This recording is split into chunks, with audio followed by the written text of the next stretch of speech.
बंगाल में प्लासी और बक्सर की बात करते हैं।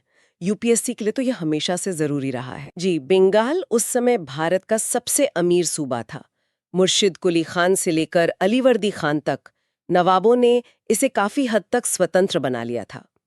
अंग्रेजों से झगड़े की जड़ थी वो व्यापारिक छूट, खासकर दस्तक। हाँ, वो पास जिससे कंपनी का माल बिना टैक्स दिए आ जा सकता था। बिल्कुल। लेकिन कंपनी के लोग इसका इस्तेमाल अपने निजी व्यापार के लिए भी करने लगे थे। इससे नवाब को रेवेन्यू का नुकसान हो रहा था। सिराजुद्दौला जब नवाब बना 1756 में, उसने इस पर रोक लगाने की कोशिश की। अंग्रेजों ने नवाब के आदेश मानने से इनकार किया। ऊपर से कलकत्ता में किलेबंदी भी करने लगे।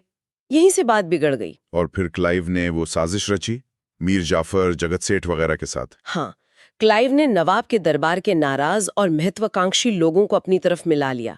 सेनापति मीर जाफर, बंगाल का सबसे बड़ा साहूकार जगत सेठ, एक अमीर सौदागर अमीचंद और भी थे। प्लासी की लड़ाई 23 जून 1757 तो नाम की लड़ाई थी।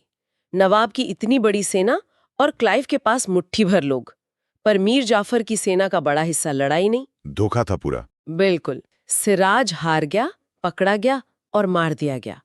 मीर जाफर को इनाम में बंगाल की नवाबी मिल गई। प्लासी के परिणाम तो बहुत दूर तक गए। अंग्रेजों को कठपुतली नवाब मिला, खूब पैसा मिला, 24 परगना की जमींदारी मिली, बंगाल के व्यापार पर कब्जा हो गया। कह सकते हैं भारत में ब्रिटिश साम्राज्य की नींव यहीं पड़ी। सही कहा, लेकिन कहानी यहीं खत्म नहीं हुई। मीर जाफर भी अंग्रेजों की मांगे पूरी करते करते परेशान हो गया, तो उसे हटाकर उसके दामाद मीर कासिम को नवाब बना दिया गया। मीर कासिम थोड़ा काबिल निकला शायद। हाँ, वो ज्यादा योग्य था। उसने राजधानी मुर्शिदाबाद से मुंगेर शिफ्ट की, सेना सुधारने की कोशिश की और उसने दस्तक के दुरुपयोग को रोकने के लिए एक बड़ा कदम उठाया। उसने भारतीय व्यापारियों पर से भी टैक्स हटा दिया। अरे, इससे तो अंग्रेजों का खास फायदा खत्म हो गया। बिल्कुल। अंग्रेज बुरी तरह चिढ़ गए। नतीजा हुआ बक्सर का युद्ध 1764। इसमें एक तरफ थे अंग्रेज और दूसरी तरफ 3 लोग, बंगाल का भगोड़ा नवाब मीर कासिम, अवध का नवाब शुजाउद्दौला और दिल्ली का मुगल बादशाह शाह आलम द्वितीय। और बक्सर की लड़ाई प्लासी जैसी नहीं थी, ये असली लड़ाई थी। हाँ, बक्सर एक निर्णायक सैन्य जीत थी अंग्रेजों के लिए। हेक्टर मुनरो के नेतृत्व में उन्होंने इस मिलीजुली सेना को हरा दिया। इसके बाद हुई इलाहाबाद की संधि 1765। मुगल बादशाह ने बंगाल, बिहार और उड़ीसा की दीवानी मतलब टैक्स वसूलने का अधिकार कंपनी को दे दिया। बदले में उसे पेंशन और कुछ इलाका मिला। अवध के नवाब पर जुर्माना लगा। तो बक्सर ने प्लासी के काम को पूरा कर दिया।